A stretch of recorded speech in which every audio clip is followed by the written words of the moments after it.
Let's all be honest for a second. How many of you get a bit anxious when you hear the word surgery?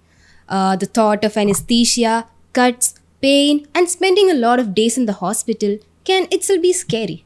And it's a completely normal fear. But the medical science has advanced incredibly fast. We have been hearing a lot about keyhole surgery. It's called minimally invasive surgery for a reason because it keeps things to an absolute minimum. You will have lesser pain, lesser scars, and spending lesser days in the hospital so that you can go home faster. Well, what is this keyhole surgery all about, and who all can avail it? And is it always the only option, or is it also an option?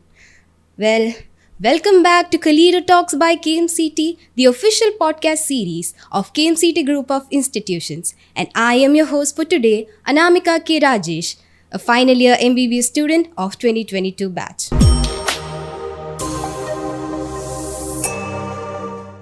In today's episode, we'll dive deep into this topic of minimally invasive surgery or keyhole surgery.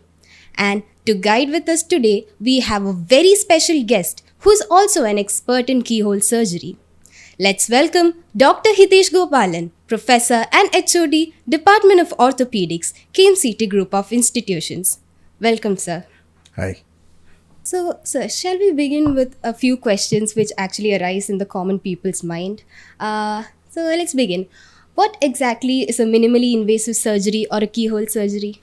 Minimally invasive surgery or keyhole surgery is a modern surgical technique where the surgeon operates through very small incisions like 0.5 to 1 centimeters in size instead of a big incision, the traditional large incision, right?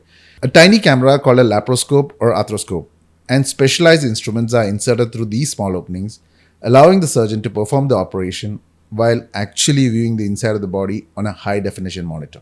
So, sir, why is it called a keyhole surgery? This name comes from the fact that the surgeon uses very tiny incisions which resemble the size of a keyhole. Although the openings are very small, the surgeon can perform complex operations through these small incisions, right? We use specialized instruments to reach a particular organ and everything is seen on the monitor. Okay, we have a monitor that relays everything simultaneously and we can actually do really complex procedures using these. Even though the incisions are this small, we have special instruments to reach a particular corner of the... For example, I do a lot of knee arthroscopy surgeries, right? So my traditional surgery or my classic surgery is an ACL reconstruction. What I do is, the knee is a very small, compared to the abdomen, which is usually called a laparoscope, knee is a very small area. Abdomen is huge, right? A lot of space there. But knee is very small. So you can use a specialized instrument called an arthroscope and you can see it in a big monitor in a magnified view. Okay, so that is the beauty of keyhole surgery and you can do a hell lot of procedures using these. For example, my standard procedure is an ACL reconstruction. You can do meniscal repairs, you can do PCL reconstructions, you can do cartilage surgery and so many of these. Okay, so what are the advantages of this keyhole surgery compared to these open surgeries? Now, compared to a traditional open surgery, keyhole surgeries have less pain, less morbidity, right? So that is a medical term that we use as morbidity. So less pain, they recover faster, less blood loss, and shorter hospital stays. For example, they don't need to stay in the hospital for very long periods. So that is the biggest advantage in keyhole surgery, that you can send them home like next day. For example, I do, as I said before, is an standard ACL reconstruction. I can send them home the next day. So for example, you have a big incision, you need to do wound dressings and all that, right? So here in an arthroscopic surgery, since the blood loss is very less, you don't need to do dressings that often. The bleeding is less and the impact and the recovery is much faster. Are keyhole surgeries generally safer when compared to these traditional surgeries? Now, compared to traditional surgeries, keyhole surgeries come with the same kind of risks like a traditional surgery. But the advantage of a keyhole surgery is the precision, right? You can see everything in magnification.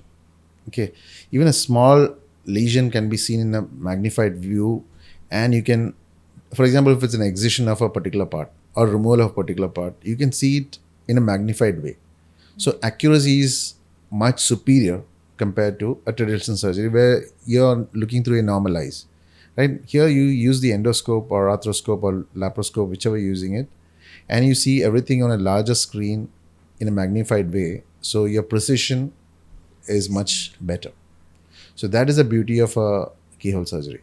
Now it comes with, as I said before, it comes with the same risk as an open surgery. You need to do all the pre-anesthetic checkup, all the consultations, everything, because anesthesia is the same, right?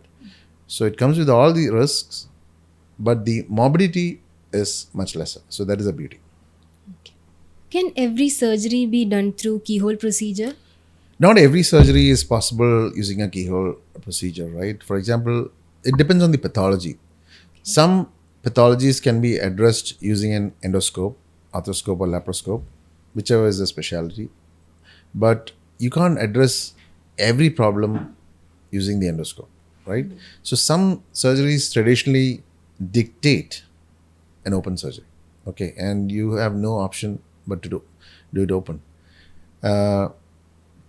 Whereas what has happened is more and more surgeries are being done using an endoscope or an arthroscope, but sometimes it requires a conversion. Say you go in and do a particular procedure. The classic example is in a shoulder or even sometimes in lap surgeries. You go in with the mindset of doing an arthroscopic or endoscopic procedure, and sometimes you're unable to do it completely or execute it well, and you end up converting into an open procedure. So that is kind of accepted sometimes. So we have a backup plan, right? So every procedure you should have a backup plan.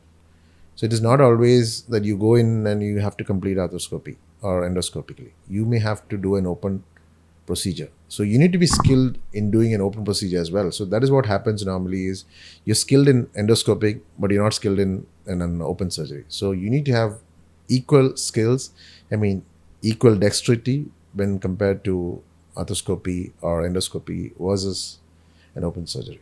Okay, so which are the common specialities that mostly use keyhole surgeries? See, what happens is every specialty wants to improvise, right? So most specialties are trying to find out some ways to do keyhole surgery. For example, in arthroscopy, we do mostly on the knee, then we do on the shoulder, we do ankles, we do elbows, wrist, and even the first metatarsophalangeal joint, the MTP joint of the big toe. Even small joints are being explored. Okay, even the ankle, there's something called a subtalar joint. So there's hardly any space. So there are surgeons are trying to innovate and find out ways to explore these small joints as well. The same thing has happened across specialties. For example, in the ENT department, they do something called as a functional endoscopic sinus surgery, or the FES. They see these sinuses through the nose, and they have specialized surgeries for the ears. Gynecology, they do lap-assisted procedures. General surgery, of course, that's the most famous among all the keyhole surgeries. They do all kind of procedures using endoscope, and also they have this. They always tell the patient about the conversion risk, right? You end up doing an open surgery, and especially what I have seen personally is the huge advantage that has come up in spine surgery. So the traditional spine surgery has a very long incision. But what has changed with endoscopic surgery is you can do a discectomy using very minute incisions. The problem with spine surgery has been a big incision, big approach, and a lot of muscle dissection. So that itself creates a lot of morbidity. So that is completely eliminated by this advantage. And even neurosurgery, they do a lot of brain tumor resections, all using an endoscope. Okay, so every specialty is trying to improvise and catch up with this. It's not a trend. I wouldn't say it's a trend. It's already established everywhere, right? It's already come up and it's been here for so many decades, I would say. So actually, we are at the current level, we are focusing on the next level of minimally invasive surgery and robotics. Okay, will I recover faster if I do a keyhole surgery? See, that is the most common question that people ask. Okay, so compared to a traditional open surgery, is my recovery faster? So that's the question that everyone asks me in the OPD. So compared to traditional open surgery, as I said before, the incisions are smaller, the morbidity is less. So definitely your recovery is going to be faster, right? So whenever the incision size itself becomes small, the recovery is going to be faster. So I would say there are two kinds of morbidity. One is the approach related morbidity, and the other one is the pathology specific morbidity. For example, that doesn't change. The pathology specific morbidity does not change. Only the approach related morbidity changes. So that part has been altered by the Keyholes. keyhole surgery. So that is the advantage of doing a keyhole. Does keyhole surgery really leave no scar? No, that is a misconception that is being. People think that it's a scarless surgery. Okay, so that is not possible. You need to have. There is going to be some scar. Okay, only thing, the size of the incisions have gone down drastically. I would say that is something that has happened in the last 10 years. The introduction of something called as a nanoscope. Okay, it's a tiny arthroscope, the size of just few millimeters. So you can have a nanoscope into the joint, and for that the size is much smaller.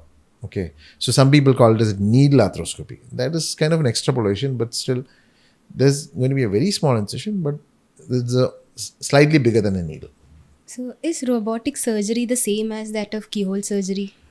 No, actually, robotic surgery is not the same. It is a completely different system. For example, you need to have a robo that is going to assist you, right? So, some people confuse the robo and keyhole surgery. That's a very common, it's a kind of misconception. I'm sure you've seen some of these reels. So, that's the reason why people think that robo and keyhole are the same.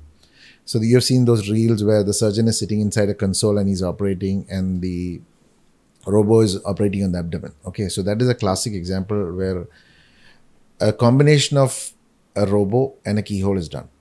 So a variation of that is called as a remote surgery. Okay, the surgeon sits at one place in a different location altogether, and an entire robotic setup is created in a different location, and he operates in the console from that particular location, and surgery is being done in a different location. But you need to have an entire team who's going to coordinate that, right?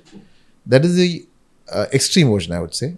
In a milder way, there is robotic surgery that's happening using keyholes. So that is happening in a hospital setup.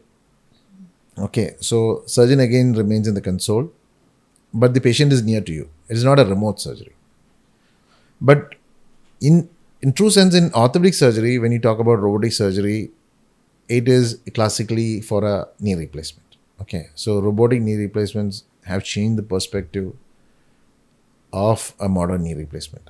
So if you see most of the hospitals, they advertise themselves as robotic surgery hospitals. Okay, so I'm sure KMCT is also coming in that way.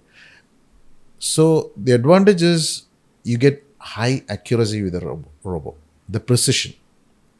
So you get, the robo has a manual cutting device where the precision level is close to 1 millimeters. Okay, so that is the advantage of robotic surgery. So it's commonly confused or mixed up with keyhole, but sometimes it's keyhole and robo are done in unison. Okay, so what message would you like to give to the public, or you want them to remember regarding the keyhole surgery? I want to tell people that the risks involved in a traditional open surgery and a keyhole surgery are the same, especially anesthesia and intra-op risks, because everything is going to be the same. Of course, there's going to be some reduction in blood loss. Lesser blood loss is a part of, but you can have the same risks with the keyhole surgery. Okay, so that is going to be there, but the recovery process is going to be faster. They're going to recover fast. They're going to leave the hospital very soon. Bleeding is going to be less in the post-op period. They're going to have, less frequent dressings of the wound. So that part is almost eliminated. Okay, I would say the classic example is, of course, in my case, it is a ACL reconstruction, arthroscopy ACL reconstruction. Even though, so for example, if I've done a surgery yesterday, I've done a few surgeries yesterday. They're mobilized today. Today, we are asking them to walk. Today, we are asking them to ambulate. Same thing applies to uh, lab surgeries, lab cholecystectomy, a classic example. You do the surgery, next day you're going home, right? So that is the beauty of endoscopic surgeries in general. Thank you so much, Doctor, for joining with us today. It's always a pleasure to have you over here. And as you know, when these complex terms are broken down into simpler terms and explained it to us by a expert themselves, and also it's really heartwarming to know that medical science is expanding really fast and it's actually benefiting the people. Keyhole surgery is a perfect example for that. And thank you to all our viewers for being with us here today. And with this, we come to an end of the session of KaleidoTalks by KMCT. This is your host, Anamika, signing off. Till then, take care and bye-bye.